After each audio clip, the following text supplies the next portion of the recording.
Mes chers compatriotes, le 30 juin de chaque année est un moment légitime pour nous tous de célébrer l'accession de notre pays à la souveraineté nationale et internationale.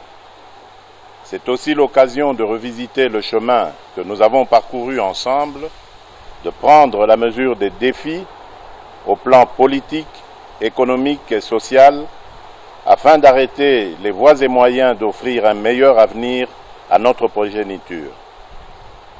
Il y a 60 ans, nos pères fondateurs, parmi lesquels Joseph Kasavubu et Patrice Lumumba, sont parvenus à concrétiser la profonde aspiration du peuple congolais à l'émancipation. Nous gardons tous en mémoire la belle histoire du 30 juin, celle de nos deux héros au tempérament différent, mais tout aussi déterminés pour la cause de l'indépendance.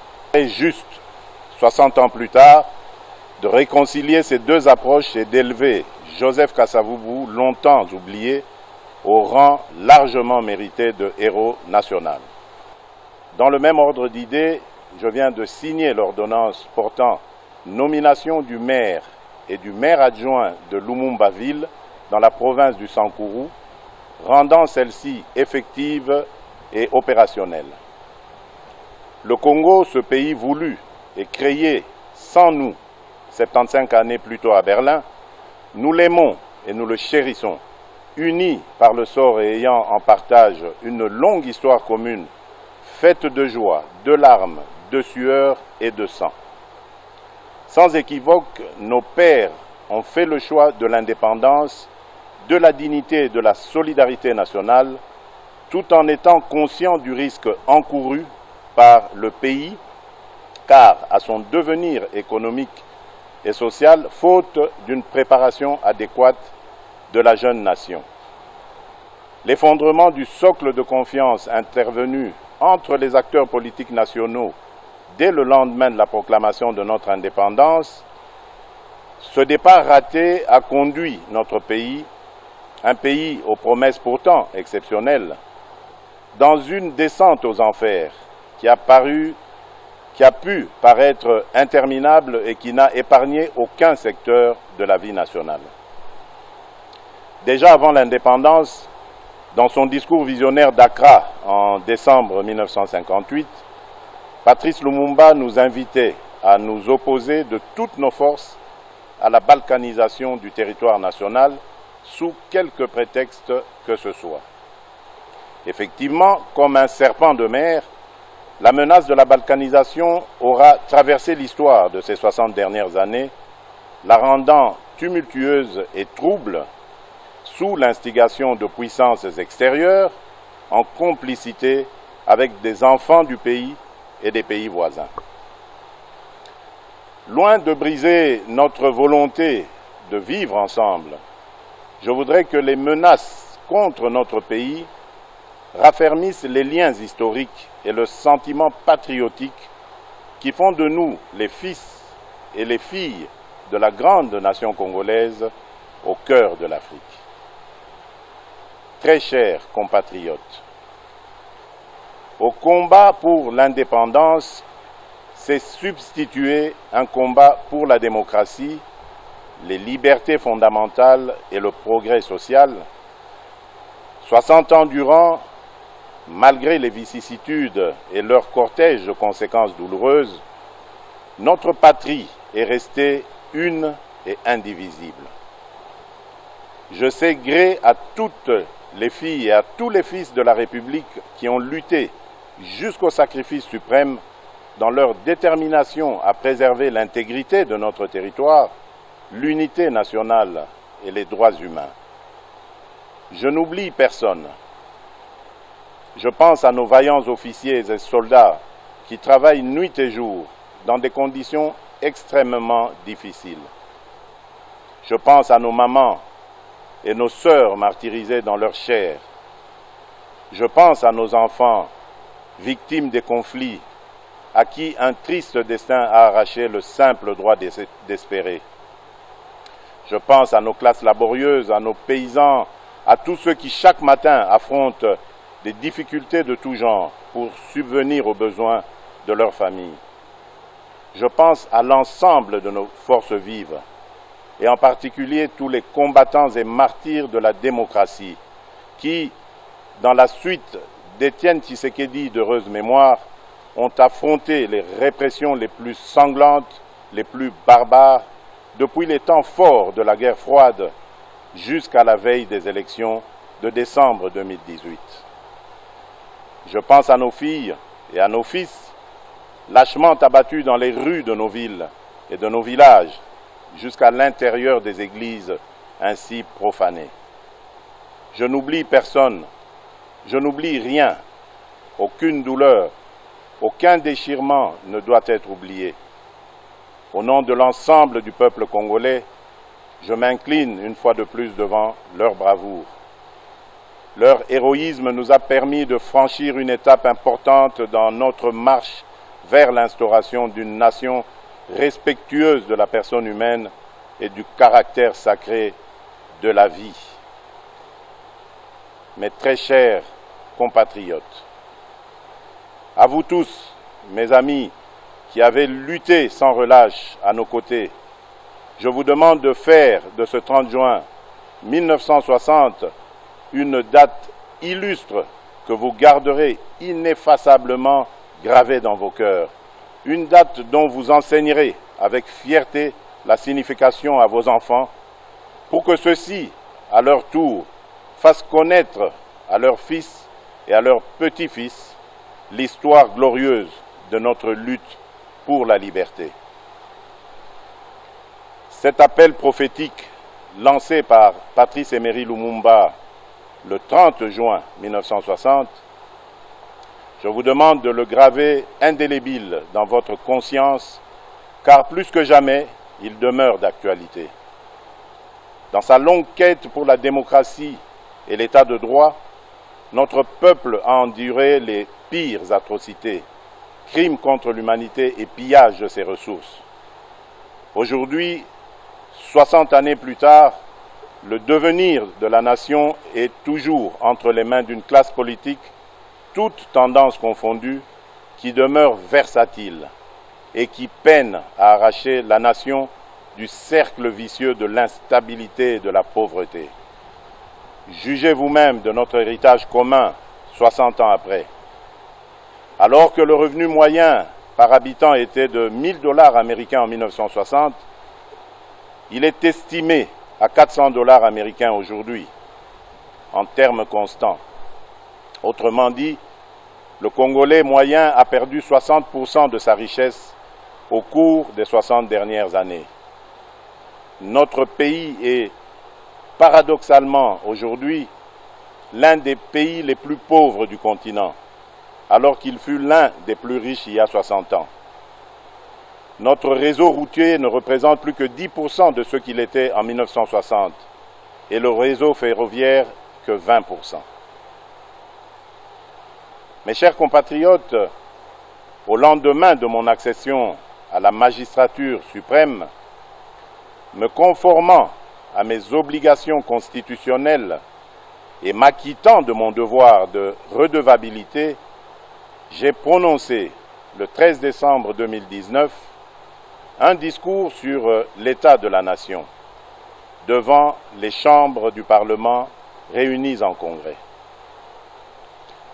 Devant les honorables députés et sénateurs, j'ai eu l'honneur et la fierté de faire un tour d'horizon complet des principaux secteurs de la vie nationale autour des actions prioritaires de mon quinquennat contenues dans le programme du gouvernement. Il s'agit sur le plan politique du rétablissement de la paix et de l'instauration d'un État de droit. Sur le plan social, il y a notamment la gratuité de l'enseignement, la couverture sanitaire universelle et les logements sociaux. Sur le plan économique, la priorité a été donnée à l'accès à l'électricité et à l'eau potable, aux infrastructures et à la transformation structurelle de l'économie par sa diversification. Mes chers compatriotes, Au moment où nous célébrons le 60e anniversaire de notre indépendance, je note que des pas importants ont été franchis. À l'est du pays, au nord et au sud Kivu, les groupes armés locaux et étrangers ont subi ces derniers mois une forte pression et enregistré de lourdes pertes. Plusieurs combattants issus de leur rang ont été soit capturés, soit démobilisés ou arrêtés, soit rapatriés dans leur pays d'origine. Les ADF sont à ce jour nettement affaiblis et délogés de tous leurs sanctuaires dans le territoire de Béni. L'armée réussit à déjouer plusieurs attaques terroristes de cette force du mal qui, de manière très isolée, mène des attaques ciblées contre les populations civiles. Je salue les efforts de nos officiers et de nos troupes sur le terrain et ma détermination d'en finir reste vive.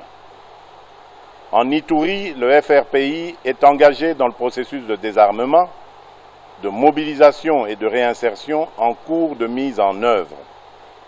Ceci après la signature d'un accord de paix avec le gouvernement. Dans l'ensemble, des mesures non militaires sont davantage requises pour une meilleure mobilisation des communautés locales dans la lutte contre les forces négatives. Je réitère mon appel à tous les autres groupes armés afin de déposer les armes et de choisir la voie de la paix, sous peine de s'exposer aux sanctions coercitives de l'armée et à des poursuites judiciaires. Je condamne fermement les massacres des populations par des miliciens en Ituri, au nord et au sud Kivu. Tout en exprimant ma compassion aux familles durement touchées par cette barbarie ignoble, je les assure que ceci ne restera pas impuni. Chers compatriotes, comme je m'y étais engagé, l'établissement d'un État de droit est en marche dans notre pays. Le citoyen congolais a retrouvé la pleine jouissance de ses libertés fondamentales, de manifester, de résider dans son pays, de ne pas être arrêté pour des raisons politiques. La justice recouvre peu à peu son indépendance. Les avancées enregistrées l'ont été au prix de sacrifices extrêmes. Elles ne peuvent être annihilées par des manœuvres d'arrière-garde qui s'observent chez certains de vouloir légiférer pour déposséder le Conseil supérieur de la magistrature du pouvoir judiciaire qu'il détient pourtant par la Constitution. Point n'est besoin de vous rappeler que la justice élève une nation. La justice est pour un État de droit ce que le sang est pour le corps humain. Voilà pourquoi j'estime que les réformes dans ce secteur doivent être dictées non pas par le souci de s'assurer une protection d'une personne ou d'un groupe de personnes, mais plutôt par le souci d'apporter plus d'efficacité et d'efficience au fonctionnement de la justice. En considération de ces éléments, je n'accepterai sous aucun prétexte des réformes dans ce secteur qui, par leur nature et contenu, viendraient porter atteinte à des principes fondamentaux régissant la justice telle que prévue dans notre Constitution, notamment l'indépendance du pouvoir judiciaire, du pouvoir législatif et du pouvoir exécutif, le pouvoir régalien de nomination des magistrats, la gestion du pouvoir judiciaire confiée au Conseil supérieur de la magistrature et bien d'autres. Engagé à rendre l'enseignement de base obligatoire et gratuit pour tous. À ce jour, fréquenter l'école est devenu une réalité pour nos enfants, quelles que soient leurs conditions sociales. En effet, jusqu'à la rentrée de 2019, notre pays était l'un des derniers au monde où l'école primaire était encore payante. Les parents finançaient les 2/3 des coûts de scolarité et 4 millions d'enfants n'étaient pas scolarisés en 2018. Et choisir entre les nourrir ou les faire étudier. Depuis que nous avons lancé cette grande réforme pour la gratuité, 2,5 millions d'enfants supplémentaires ont pu retrouver le chemin de l'école. Cependant, cet engouement salutaire met en exergue 2 autres importants défis que nous devons relever. Celui des infrastructures d'accueil et celui de la qualité de l'enseignement. Quelles qu'en soient les difficultés, nous sommes sur la bonne voie et nous restons déterminés. Nous pouvons nous réjouir de bénéficier du concours sans précédent de la solidarité internationale pour la prise en charge de cette réforme dont le coût est supérieur à $1 milliard par an. Mais il nous faudra davantage mobiliser nos ressources internes à travers l'impôt pour soutenir à long terme l'éducation de nos enfants. Il s'agit d'une responsabilité collective et prioritaire qui doit interpeller chaque citoyen. J'ai également pris l'engagement de mettre un terme à l'impunité pour donner un sens à la lutte contre la corruption et les antivaleurs, car celles-ci sont à la base de presque tous les maux dans les différents secteurs de la vie nationale. Quelques mois après mon avènement, des ministres du gouvernement central et des ministres provinciaux ont été suspendus de leurs fonctions, déférés devant la justice et condamnés pour des faits de corruption et d'abus d'autorité. Aussi, ai-je à cet égard créé par ordonnance datée du 28 mars dernier une agence de prévention et de lutte contre la corruption, en abrégé APLC, qui a pour mission de prévenir et de lutter contre la corruption qui gangrène le pays en amont de l'action des institutions judiciaires. Sur le plan économique, j'ai fait de l'accès à l'électricité une priorité.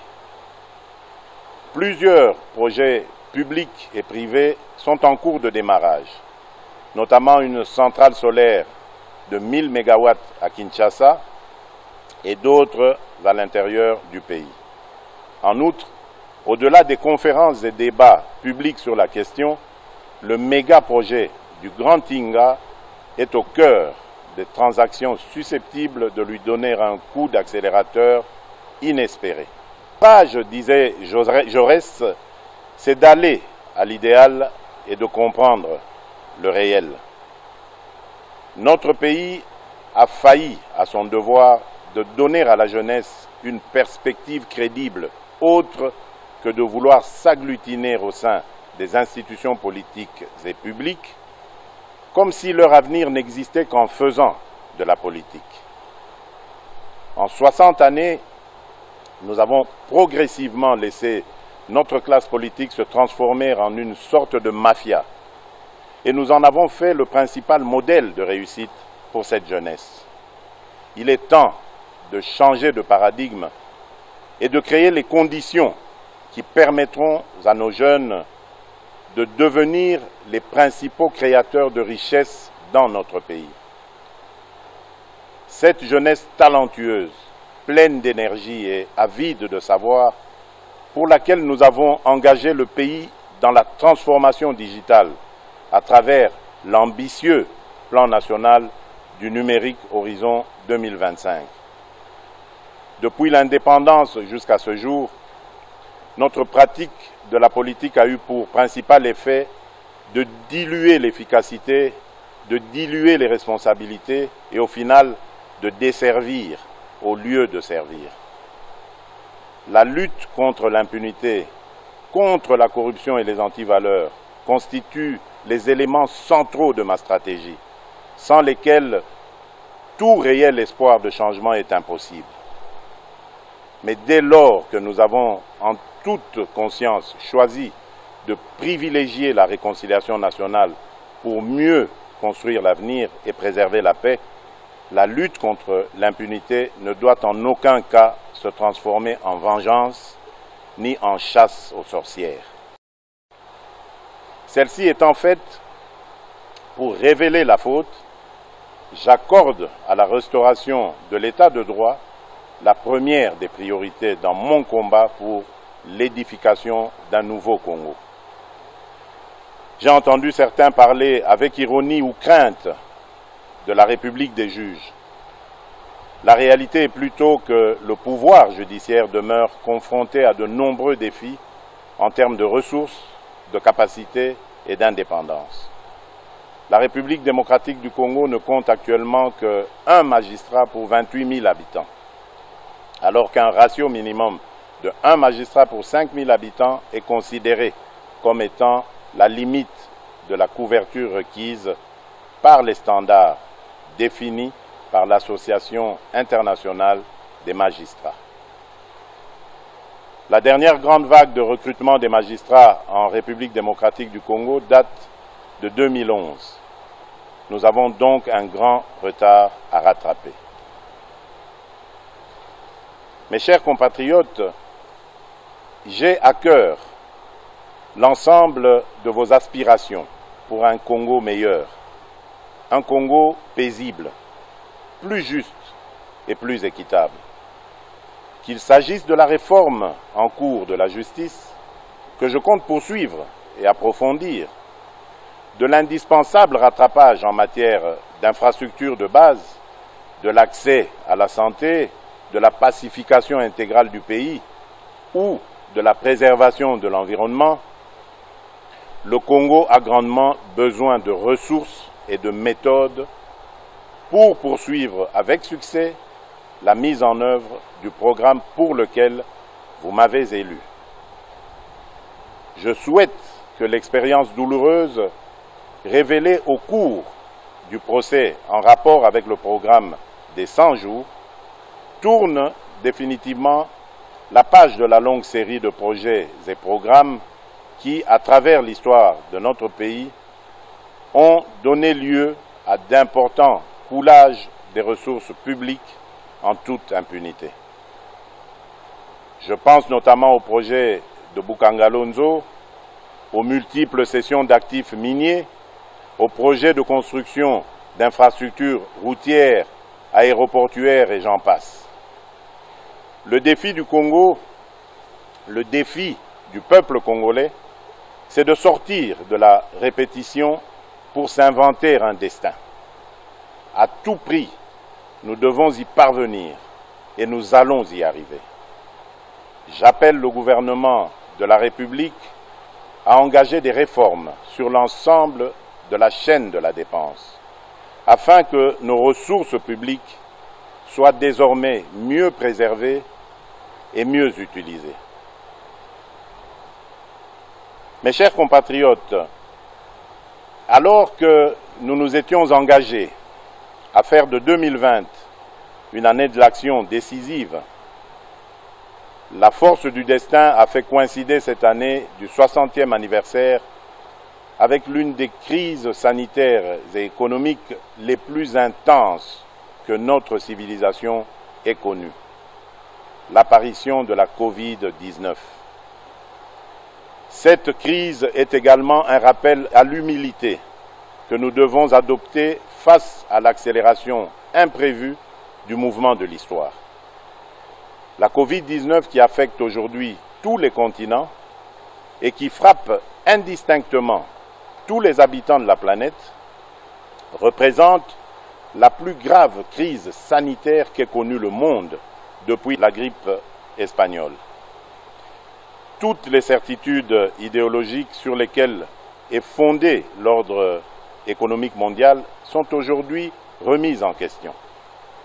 Pour s'adapter à cette nouvelle donne et offrir à ses États membres la possibilité d'investir massivement dans la lutte contre la Covid-19, l'Union européenne ainsi que la Banque centrale européenne ont revu et assoupli de manière exceptionnelle leurs règles et pratiques en matière budgétaire et d'endettement. Lorsque notre pays a été frappé à son tour par cette pandémie de Covid-19, j'ai, dans mes messages des 18 et 24 mars 2020, annoncé les mesures de prévention et de protection contre ce virus, en même temps que j'ai déclaré l'état d'urgence conformément aux dispositions pertinentes des articles 85, 144 et 145 de notre Constitution. La pandémie du coronavirus nous a une fois de plus rappelé à quel point nous étions dépendants de l'extérieur et combien nous pouvions être vulnérables à cause d'un système de santé déficient. Et pour atténuer les impacts immédiats de la Covid-19 dans notre pays, j'ai immédiatement engagé le gouvernement à prendre des mesures pour assurer la prise en charge sanitaire des personnes affectées par la pandémie ainsi que pour garantir la continuité de l'approvisionnement du pays en denrées de première nécessité. L'ensemble de ces dispositions ont permis de réduire très sensiblement le taux de létalité de la pandémie dans notre pays. Celui-ci est passé de 10% de décès dans les premiers jours à moins de 2,5% actuellement. Au niveau économique, la pandémie nous a rappelé l'excessive dépendance du pays vis-à-vis de l'extérieur. Ainsi, quelques grands projets agricoles ont été initiés pour renforcer notre autosuffisance alimentaire. 33 000 hectares à travers le pays ont été affectés aux cultures vivrières et commencent à produire leurs premiers résultats, dont 3 000 tonnes de riz à Kimpese, 4 000 tonnes de paddy à Nkuni. Nous attendons de récolter et transformer bientôt le manioc planté sur 800 hectares à Wangata. Afin de consolider cet élan sur les plans sanitaires et économiques, j'ai lancé le 18 juin 2020 un programme multisectoriel d'urgence dont le coût est estimé à 2,6 milliards de dollars américains. Il va sans dire que dans ce contexte de crise, il est également urgent de procéder à des économies partout où nous pouvons en réaliser, en commençant par les institutions politiques, afin de dégager des marges de manœuvre budgétaires supplémentaires pour assurer les dépenses sociales en faveur des catégories les plus fragiles. Mes chers compatriotes, à sa création, en marge de la conférence de Berlin en 1885, notre pays a été baptisé État indépendant du Congo. Loin de pouvoir caractériser la souveraineté des peuples qui y habitaient et qui venaient d'être soumis à un régime de colonisation, cette dénomination a symbolisé la volonté de son propriétaire d'alors, le monarque belge Léopold II, de transformer notre pays naissant en zone de libre-échange économique au profit des puissances occidentales de l'époque. C'est ainsi que notre pays a toujours été un centre d'enjeux planétaires qui le dépasse, au point que c'en est devenu son ADN, la source de ses joies et de ses peines.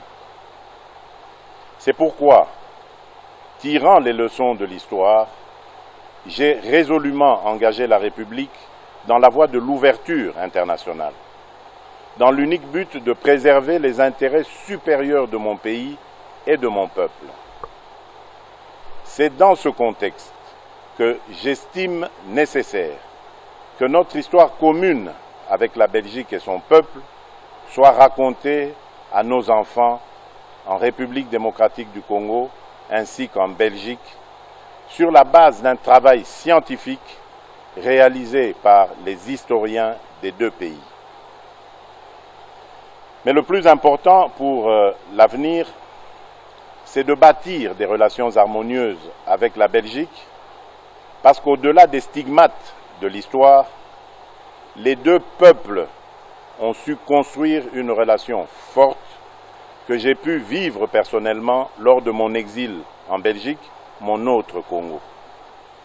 C'est ainsi que n'eût été la pandémie de la Covid-19, j'avais prévu de commémorer les 60 ans de notre indépendance ici à Kinshasa avec comme invité spécial le roi Philippe de Belgique qui, tout comme moi, cherche à renforcer les liens entre nos deux pays sans renier notre passé commun, mais dans l'objectif de préparer un avenir radieux et harmonieux au profit de nos deux peuples.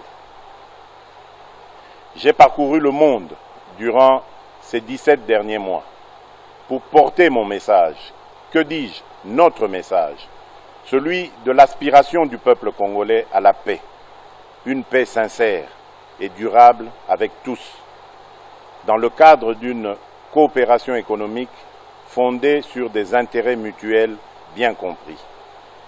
J'ai reçu partout un accueil enthousiaste, parfois au-delà de mes attentes.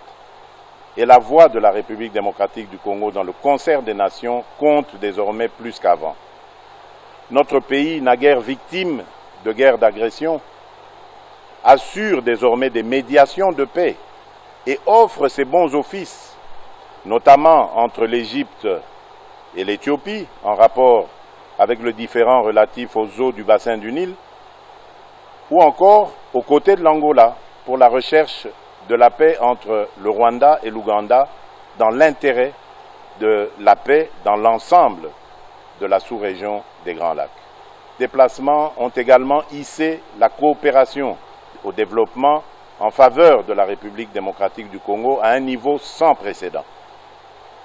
Rien que pour la Banque mondiale et le Fonds monétaire international, depuis février 2019 jusqu'à ce jour, notre pays a mobilisé plus de 3,4 milliards de dollars en dons et en prêts approuvés par ces deux institutions, desquels environ 1 milliard ont déjà été décaissés. Au niveau bilatéral, les nouveaux engagements financiers générés en faveur du Congo à la suite de cette intense activité diplomatique dépassent le milliard de dollars, dont plus de 600 millions rien que pour les États-Unis d'Amérique, pays avec lequel nous avons établi une relation privilégiée et stratégique. J'ai cependant constaté que les flux d'aide publique approuvés en faveur de la République démocratique du Congo tardent souvent à être décaissés, parfois jusqu'à 11 mois de retard, à cause des pesanteurs inexplicables, voire inacceptables, liées aux formalités administratives et législatives de mise en vigueur des différents accords de dons ou de prêts. L'urgence de nos défis économiques et humains ne peut continuer de s'accommoder de tels atermoiements funestes. Mes chers compatriotes, je suis bien conscient que dans votre fierté légendaire, vous ne pouvez vous contenter d'une situation de dépendance structurelle à l'aide publique internationale. C'est pourquoi je nous invite à concentrer l'essentiel de notre fierté nationale à promouvoir le sens de la valeur du travail, la création de la richesse, le paiement d'un impôt juste et l'exercice de la solidarité nationale. Mes très chers compatriotes, alors que l'œuvre du redressement de notre pays postule le rassemblement de toute la nation autour de l'essentiel, nous devons affronter en même temps les contingences imposées par cette expérience inédite de coalition politique formant la majorité. Il est important que cette expérience inédite et sensible, mais que nous voulons salutaire, ne conduise à aggraver les problèmes de notre société en créant ou en renforçant l'hostilité mutuelle et la méfiance.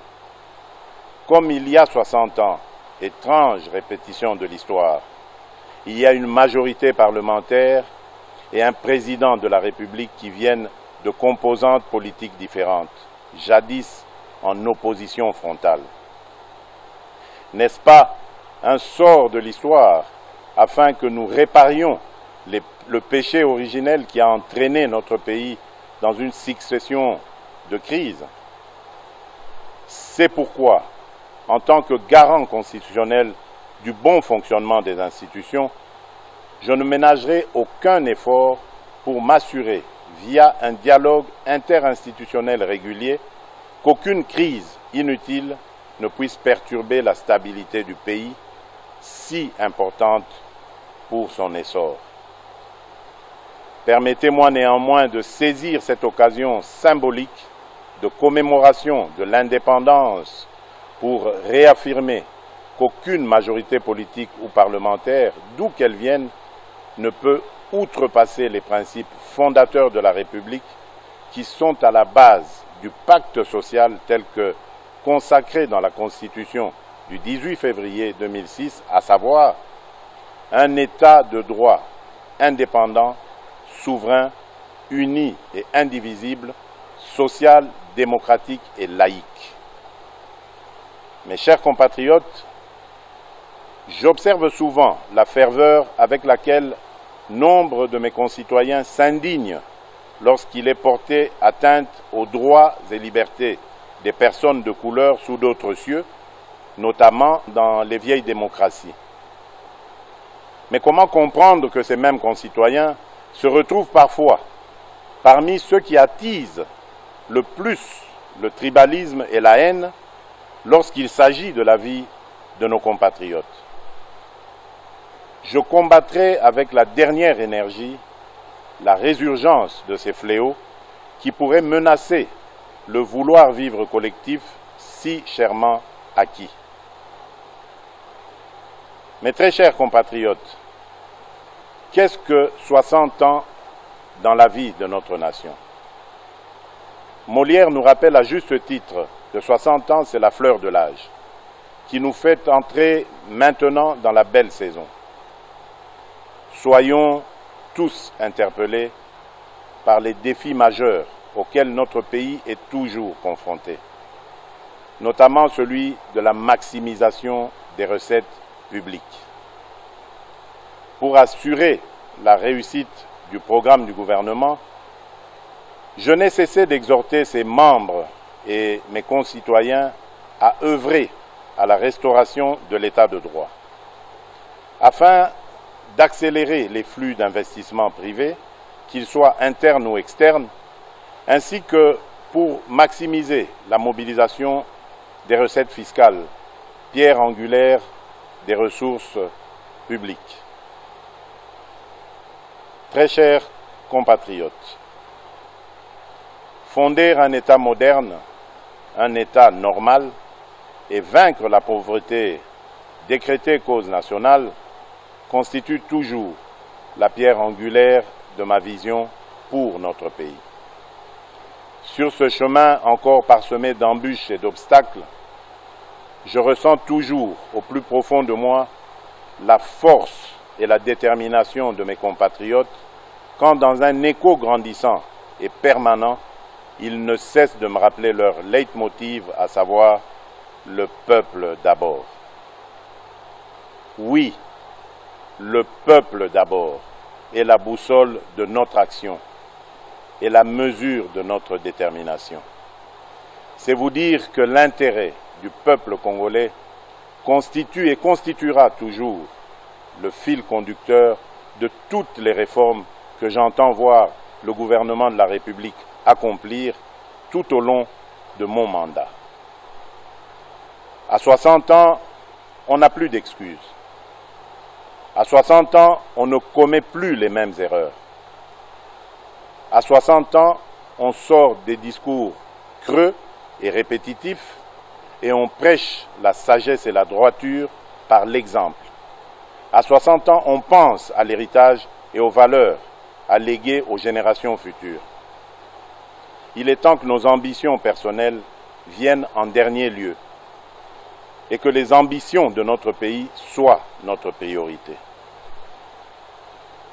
Très chers compatriotes, c'est pour vous, avec vous et dans votre intérêt que nous allons réussir le mandat que vous m'avez confié.